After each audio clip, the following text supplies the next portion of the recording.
now from Hollywood, California, the horror capital of the world, the Boulet Brothers, creatures of the night.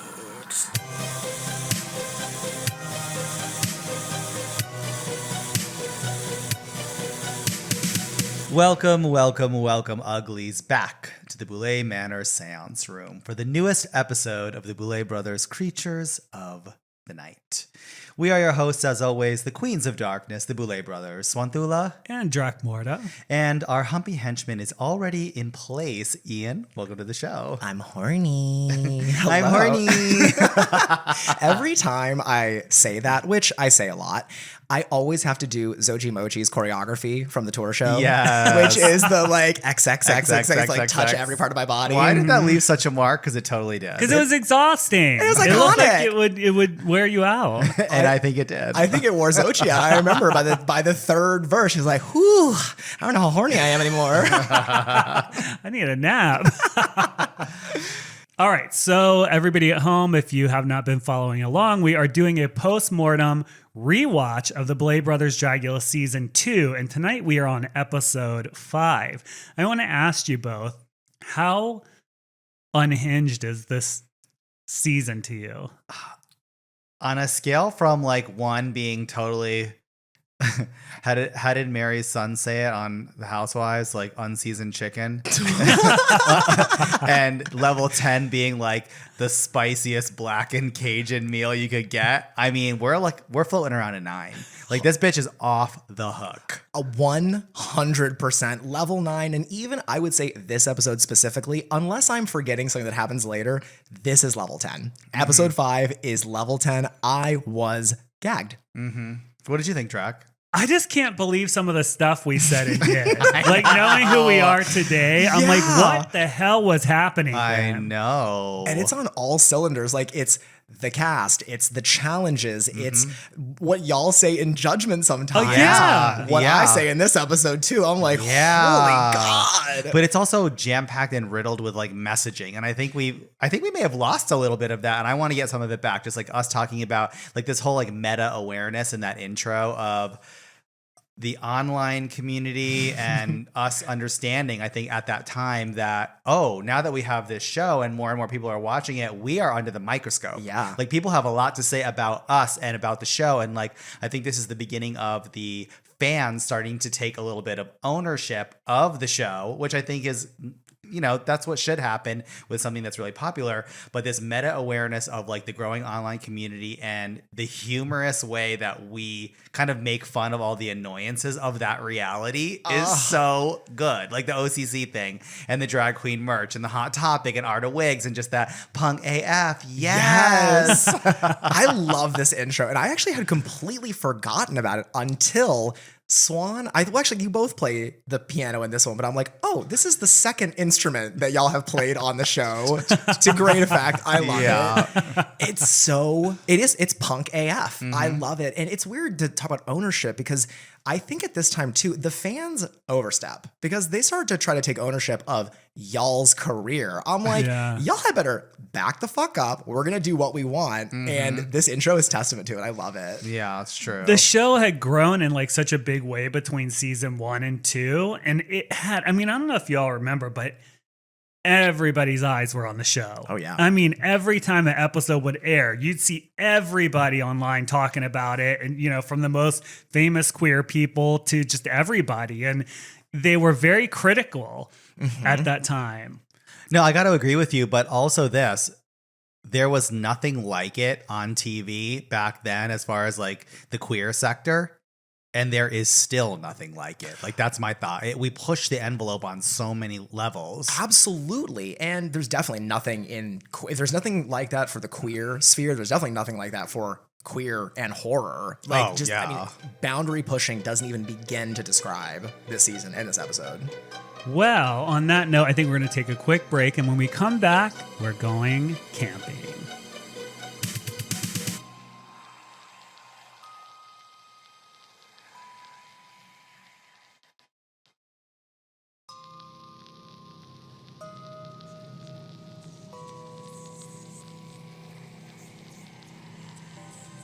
Welcome back, my darlings. The bags are packed, the station wagon is running, and it's time to get out to the woods. Here we are at this episode's Cabin in the Woods theme. Yes. If Bitch Puddin' already hadn't said it, I would say, I hope there's some bears around. So this was kind of fun because once again, they started by walking up to the location, which is something I forgot that we would do. Because now we kind of do challenge issuing on the set and then say, hey, you're going to a location, and then they go. Yeah. I kind of like this approach. The anticipation is cool when they're having the discussion, the whole discourse of like, well, who do you think? I don't know. It's probably Abora's time. Blah, blah, blah. And then when they turn the next crane and you see who it is. In some episodes, it's them coming out of the shadows, and this episode, it's turning the corner. It's kind of cool. It builds an interesting tension. Totally. I also love the way that everyone reacts to who is there, because this is one of the few times where it really is a distance. You hear, who's that in the distance? And then the camera pans, and I'm like, who the fuck is that? Because this challenge is so different for everyone's drag. Yeah. And I think, too, they were surprised that Dolly went home. Yeah. Because I think that was a point in the show when we realized even if someone's great and we think they're going to go to the inn, if they fuck up, they're out. Yeah. And so we got rid of them. And just to jump ahead to the next episode, because I watched it when we pulled that whole stunt, like, we've decided that someone from the past has gone home a little early and we're bringing them back to the competition. They were gagged. Like, they were so stunned. Dolly, please come out. They were like, screaming. Just kidding. I can't wait for the rewatch of that one. All right, so we tell them that their challenge issuing is Scream Queens. So they have to kind of look pretty, which, as I said in the episode, is definitely challenging for some of them. I love how hard we leaned into that too. Like, we were kind of like straight up rude, and I'm kind of here for it. It was fun. It was. I mean, fun. that was sort of like part of our characters at the time. We can't do that now because even if you look at someone sideways on the set, well, they don't like it. Harassment. She was rude. Harassment.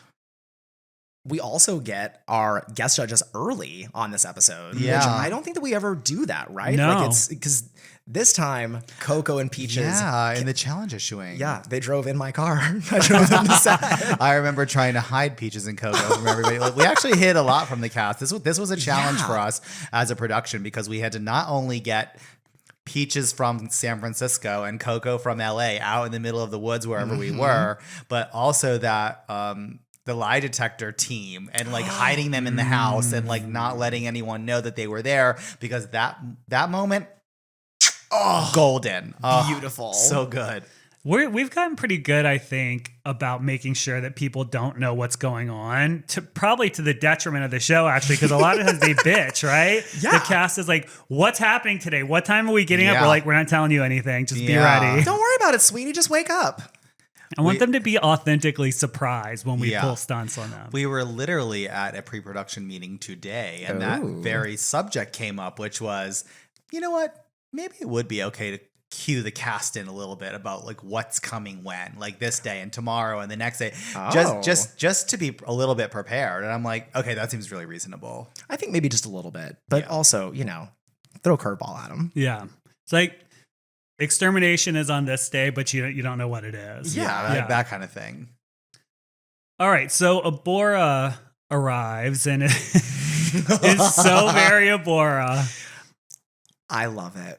Do you? I wrote down the same quote that I see in the outline for this episode. Oh, wait. I didn't see that. I bet you it's the same quote I wrote down too. Well, now that I know everyone and I hate them, just with zero comedy, I'm like, holy shit. Okay, I wrote, I'm getting a bit bloodthirsty. I mean, I've gotten to know everybody here and I like them, but now that I know more about them, I actually hate them. Completely serious. Yeah. And everyone is gagged. I feel like everyone's just like, wait, what? What did you just say? Yeah. I didn't remember Vicky and James being so on her. Oh my God. I mean, especially I know. James. Yeah. James really turns it up. Like Yeah. the fire that James is lighting under Abora in this episode, I'm like, oh, you're playing the long game. You're calculated, mama. Got it. She always takes it like 4 paragraphs further. Yeah, You know what I mean? she says shit that I think normal people, like their conscience kicks in. And we're like, maybe that's a little harsh. I shouldn't do that. But she doesn't have those governors. She just goes right for the throat. Totally. It's interesting to watch, honestly, because she's trying to do something with them psychologically. Yeah. And I mean, well, I already know obviously what happens for the rest of the season too. Ooh, sorry, don't spoil it. I haven't seen it yet. But you know, she sort of manipulated Abora to out of the whole fucking competition. Yeah, I know that at the very beginning of these post-mortem reviews, we said we're not going to judge. And I'm not judging because I love this season, but I think manipulate is the word. I mean, it's whether she's playing the game or it's manipulative. I mean, like a marionette on a string, by the time Abora, spoiler, leaves the show later, I'm like, oh, James played you. Yeah. Like, straight up played you. And James is literally at the height of her powers. I said that, I think, in one of the previous episodes, but I mean it in every way. Like her powers of manipulation, the powers of her personality, but the powers of her paint and her drag. I mean, just the way that she can present as so many different characters and do it really well. Yeah. Okay, speaking of presenting as different characters and doing it well, Disasterina looks fucking incredible in this boudoir. Like, she already has the wig on. I'm like, who is this woman here? I love it. The boudoir is kind of interesting because I don't know what's different like today, but they were like very unaware of the cameras. Mm-hmm. And what do you think it was? Was it because they were handheld, or like, what do you think made them feel comfortable to just kind of talk? I think it's a combo. I don't think that there's any one reason, but I do think that the way that the boudoirs were shot was a little more casual. Mm-hmm. You know, I know people say, oh, go back. But I'm like, mama, the lighting need to be fixed. Yeah. Like, straight up. Like, there are just things you have to do production-wise to make the show look glossy. So that's part of it. But I also think that even though Drag Race had established a formula, we broke all the rules. Yeah. We broke every single rule that you could break. And the cast was just like, okay, cool. Like, we're here. There was no real litmus for them. So they're just having a conversation. Mm-hmm. I want to back up a little bit to the wig because I made a note. I was like, now this is great. This is rich. That James, after the way that she wore that lace down basically over her eyes on episode 1, is giving Disasterina tips about the lace? Yeah, the tips about the lace on the wig. Like, I was like, oh, that did not escape.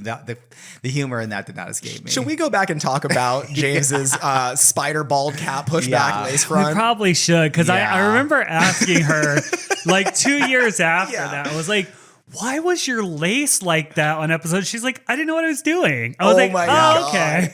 I love it. I also really love that instead of figuring it out, she's like, I'm gonna put some spiders on it. I'm gonna draw directed. And I'm like, honestly, go off it. Okay, yes. Listen, we are all like boogery new queens at some point in our careers, and he by no means looked like a booger, but no way. I remember this one event that Drac and I went to, and it was literally the very first time we ever ordered a lace front wig. Before that, it was all hard fronts, and you can't fuck up a hard front, but you can definitely fuck up a lace front because like trimming it and gluing it, and then I'm like, it doesn't look like the other girls. Like, why is there all this like crusty shit like on her face? Mama, am I pretty? No, sorry, sweetie, but I do love. You're funny. I'm triggered.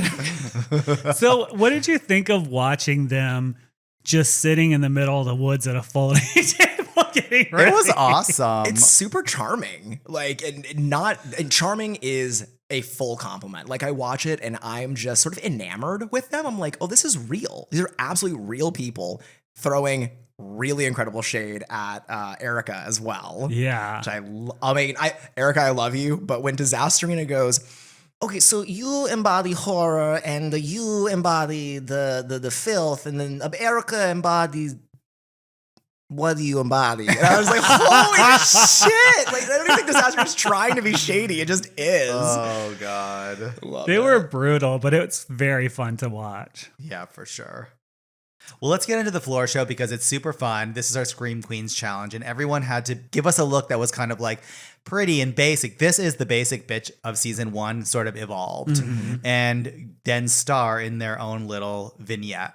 And I loved the text treatment on these mini horror shorts. Like each time it came up with the sting, I'm like, this shit is cute. Like no wonder people love this season. Did we add that in later, or was that on the first episode, the first version of it? That was in the first version. Was it? Yeah. Wow. When I was watching it, I remember, I think it was probably just the three of us being like, okay, like what are we gonna call these little vignettes? Because we didn't have a vehicle when we were on set. We're like, cool, we will figure this out in post. And I remember writing these together and being like, oh my God, this is so cute. Yeah, it was really cool. What did you guys think of the performances, like now watching it back? First of all, Disasterina is a star. Hell yeah. Like Disasterina is a star. There are so many sound bites from this episode that I think just like live on in like the legendary lexicon of Dragula from this episode, including the booze and the pills, which Pi famously references, and just Babla and like the whole character. It is brilliant. So good. She also, she goes on and on. And Yeah. this is one of those times where it was before the edit of Astrid, where it would totally. layer over and just keep going. Because Disasterina would have gotten that. Oh yeah, It was like 20 uninterrupted minutes of improv. Yeah, from her. and she did that all the time. And that's why in the episode, we're like, you got to kind of edit a little bit. That's what we were talking about, but we didn't show the fans that back then. Yeah. Yeah. I remember kind of pulling Disasterina aside when we were filming her slasher sequence, and I think it was a disconnect with the language barrier because she didn't really get the murder my pussy joke. Right. And I'm like, no, you have to say it like this because it's, the cat, and then like, that's a phrase, like you get your pussy murdered. And she was like, oh, and then she delivers it. And it's incredible. I love it. I also love that you have said it was a language barrier of like gay talk to like heteroflexible. I'm like, that is a language barrier. It's true. Exactly. He's murdering my pussy. Chanel. I forgot that she has a name. Yes. Oh my God. I really, really loved, and this is a retrospective thing, I thought Abora was awesome. Did you? Yeah. Like I remember at the time, and I stand by this at the time too, Abora went for what they believe is basic. And that is a kind of basic, but we were looking for pretty in pink, basic bitch. Yeah. But looking at it now, I'm like, this is awesome. Like, she's just so shitty. Like the way that she's acting is so like, ugh, like over it. I'm like, this is amazing. Like I love Abora in this episode. Agree. Does anyone else stand out as better or worse than you remembered it the first time? I remember bitch killing it, and she did again. Yeah. It was great. I would say the one person who I at the time was like, don't love this performance, but now I'm like, oh yes, bitch, is me. You did great. Yeah. Yeah. All that stuff too, like on Scruff and like the pictures and like, we were firing on all cylinders. Yeah, it was so fun. And I really actually do remember working with everyone on those kill scenes and it just being a blast. But on the subject of bitch, that was the moment that sealed it for me with bitch. Yeah. I was like, oh, there's something very special about Bitch Puddin'. I agree. This is when she coalesced as an actress in my head. I'm like, this person is, and I remember, I think Bitch had a lot to say that day too. She said, making suggestions. What do you think of this? And can we do this? And can we do that? And I think other people might get offended by that kind of direction or input. But for us, it was like, wow, this is really inspired. She's bringing stuff to the table. Let's incorporate it into the performance. And I think it just made it better. There's one other, speaking of Bitch adding stuff, in the boudoir section, Bitch does something that I really love, which is everyone is ganging up on Abora. And I don't remember who says it, but someone's like, oh, well, and I would say that to her face. And Bitch goes, well, Abora's sitting right here. So why don't you say it? And it's like, ooh. And it's just a moment where I'm like, okay, cool. At the time, this person was the underdog and looked at someone else getting ganged up on and said, I'm not playing that. Not to mention the someone getting ganged up on led the pile-on against you. Yeah. It's really respectable. And I think there's another example of that where they're talking about the lie detector and someone is trying to kind of call Abora out like, well, no, she was showing deception. It said deception. And Bitch is like, okay, but those aren't perfect. That's my girl. And if she said she didn't do it, then I'm just going to stand by her. I think it exposes her character in a way, and it's a very positive thing. Yeah. I also love the way Victoria looks in this episode. She looks good. She's so hot. I love felt like, you guys tell me if I'm wrong. I almost felt like we saw Victoria's potential, but she wasn't totally there, but she was still great. Are you talking about this episode or just in in general? Like, I feel like, because look, obviously by the time she came back for Titans, she was fully formed and ready to go and won. But back then I almost felt like we were harder on her because she wasn't at her full potential yet, and we could see that. Maybe so. Yeah. Yeah. It's kind of interesting. I don't know if we've ever told this story before, but we were doing a panel at one of the very first drag cons, or maybe it was like the second or third one. And we did a Dragula panel. This was only season 1 had existed. And we were in this side room at DragCon, and they're like, oh, we'll put him in the side room. Bitch, every seat was taken and people were on the floor. Out the door. And it's testament to how popular the show got very quickly.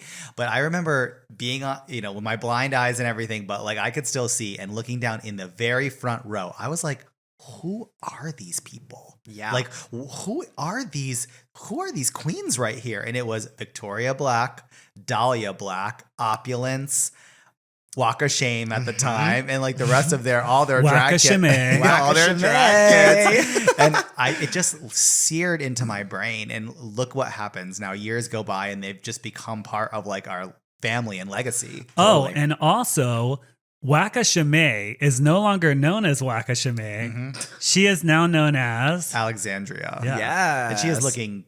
Oh, I almost said the see you next Tuesday word that gets us banned on from monetizing, so I won't say it. But she is looking fabulous. She did look that see you next Tuesday word though. She did. Well, she does. Yeah. No, She wait, still is does. she like kind of femming up more? Because used to she would do kind of these weird elf looks and stuff.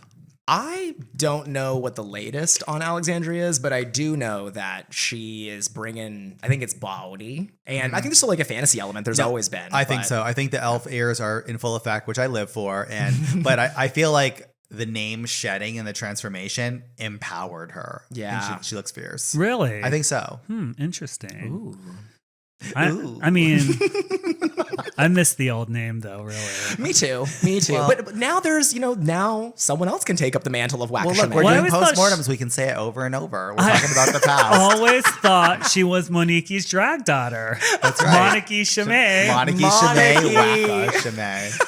Someone on production used to call her Monarchy, remember? Yep. Oh, I do. I'm just like, I'm not correcting you because I love to hear it. Just keep saying it like totally. that. Even though we heard her say her own name right from her own mouth, he still said it like that. He was like, Monarchy, she's so amazing. And I was like, yeah, she is, but she's very chaotic. And he's like, no, we have to cast her. We cast her. Remember, it was like day 1 he came up and he's like, we got to get rid of her. She's crazy. I was like, I'm like, Mama, this is what you wanted, sweetheart. This is the monarchy you asked for. seriously. Speaking of Monarchy, let's talk about her nemesis again for a minute. Majesty. In her sequence. The whole namaste, motherfucker. So good. And then she goes, oh, Ganache answered my prayers. Okay, again, the wrongness of this season. Yes. I'm like, Yeah. this is unhinged. I love Majesty for saying that. Like, it's so wrong and punk. I want to applaud our kind of DIY approach to the effects in this episode because the car crash into James actually looked pretty good. Yeah. I'm like, she okay, insisted, remember that? She was like, no, hit me. Yeah. And I'm like, we're going to really kill this person. Yeah. Totally. Yeah.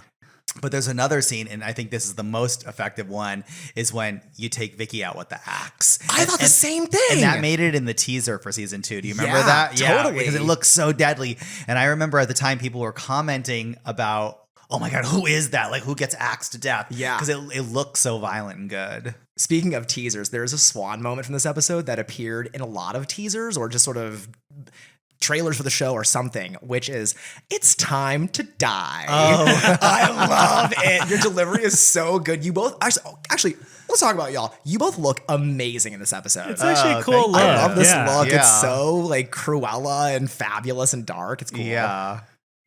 That just watching us during Judgment and remembering how cold it was. It was fucking God, crazy. yeah. I mean, Coco Peru. She was I trembling. thought she was just next to gonna me. die, right? Like Yeah. get frostbite and die on the floor. In her Capezio flats. yeah. Yes. Don't think I didn't clock it. I'm like, here's Peaches with her gigantic purple wave updo, and then here's Coco and her Capizio.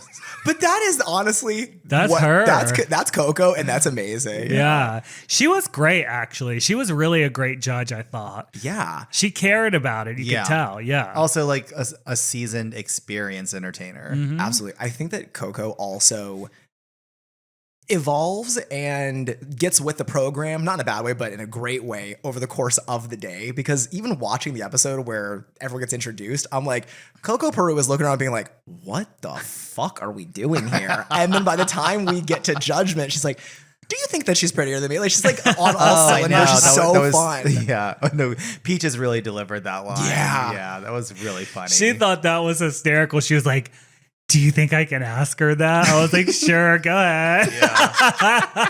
And then I just love her comedy because she's like, no, I actually I do. And she's like, why did that sound like maybe you weren't sure? And then we asked her again at the lie detector test. Oh my God. How about Swan? You ask Erica, you go, this is very serious. And everyone's quiet. Have you ever topped? And it's like silent pin drop. Like yeah, she's and Erica really is super serious about it too. She's like, dead serious. well, I have once, but I didn't like it. I actually got a little uncomfortable at the probing questions, and and a lot of them were like with their personal life and sexual nature and stuff like that. So I was like, wow, we really were not giving a fuck back then. But the moment that we say, well, of course we want to trust you bitches, but we can't. So we have to make sure you're not lying. And there's a lie detector right now. Bitch's jaw hits the ground in such a way that I still talk about it to this day, like 6-7 years later. Like she is so thoroughly and honestly gagged. Oh, what a rich moment. Totally. It's so authentic. And everyone's reactions too. Like I love group exterminations where people get to watch. Like I think those are so like season 2 has a lot of those actually, or maybe just 2. Anyway, having the cast watching and kind of like commenting on the lie detector, I think is so fierce. I'm like, girl, you better not lie. So good. I mean, that was a way to, because, by the time you get to that point in the competition, a lot of times they all have become friends and they don't, they start hiding what they really think and all that stuff. But that forces it out in the open to discuss, like, Victoria, do you think you're better than them? And she's like, yeah. I also love, Drac, you I think are the arbiter of the like, who do you think should go home and why? Because that's you in Judgment all the time. You'd be like, so what do you actually think about this? Like point blank period. Do you think you're better than everyone else? I'm like, yes, Drac. I love that she rose to that moment and said yes. Because she said in some ways, yeah, I do. And I think she was right. Totally. I love Victoria on season 2, but I didn't totally get to understand her until Resurrection. And then I'm like, oh, I totally get who you are. Yeah. Yeah. And she shared all that information about her. And I was like, oh, okay. Like it made a lot more sense. I think going on television and being on season 2 gave Victoria the opportunity to do some self-reflection and actually discover about herself. And then she was able to share that when we went to Florida and filmed Resurrection. That was right before she bitched Ian out. Oh yeah. Well, that's actually the exact same time, which we will get to, mama. Do better. So we go through the extermination of the lie detector, and lies and truths are stripped bare and exposed. And it's discovered at the end of this episode that we are saying goodbye to Erica Clash. And I want to kind of put this out there. I loved Erica on season 2. I pushed for her to be on Titans because I love what she added to the group. Absolutely. She could not keep up with the looks in the long term, but I thought she brought a lot of fun to the group and she was fearless at the exterminations. And I still think that way. The thing that made me say it's time for her to go is her saying, I don't think I can win. Yeah. Yeah. That to me, because I'm like, well, then what am I supposed to, I'm supposed to send someone else who thinks they could, I don't know. So I have to applaud the performance too, because this voodoo doll death is so fucking cute. She was so good. Incredible. Like the physical ability was so there. I still have that doll. I made that doll and I still have that doll. That death scene is freaking awesome. And I love Drax's handography because it's your hands that are doing it, and the crunch moment when you flare your fingers. Like I know exactly what you're doing. Pretty great. All right, well, let's take a quick break, and when we come back, we will be answering all of your listener questions.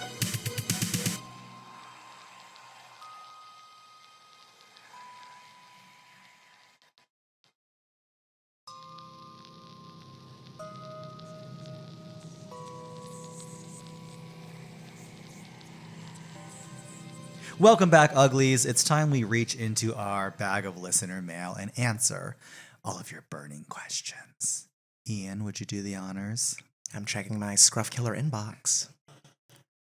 Heather from Chicago writes, I need to settle a disagreement with my boyfriend. Every time we watch the season 2 episode that takes place at Wasteland Weekend, my boyfriend swears he hears a pre-recorded cheering track during the floor show. My question is, was a pre-recorded cheer track used in that episode because the crowd wasn't cheering loud enough, or is that all in his head? I'm pretty sure it's all in his head, right? I was going to say there is a track. And I guess maybe because you say no and I say yes, we don't remember. I definitely don't remember. No, Yeah. I don't think we would do that. I mean, there was a big crowd there, and Yeah. they were, if I remember correctly, I think they cheered louder than what we were able to show because of the mics or something, right? That would actually track because different team, different production at the time, and if it audio peaking in season 2 sounds about right. Yeah, for And there sure. was something about, I don't think we had a boom mic out there to kind of point towards the crowd. So I don't know. Yeah, I think it was louder than what it was actually represented as. I mean, I think by and large and in general, the Dragula drag monsters at Wasteland Weekend got such a huge response in every way from the crowd at Wasteland. So do I believe that they were screaming and yelling? I sure do. Do I think that maybe it wasn't boom mic'd and we supplemented applause? I think that's possible.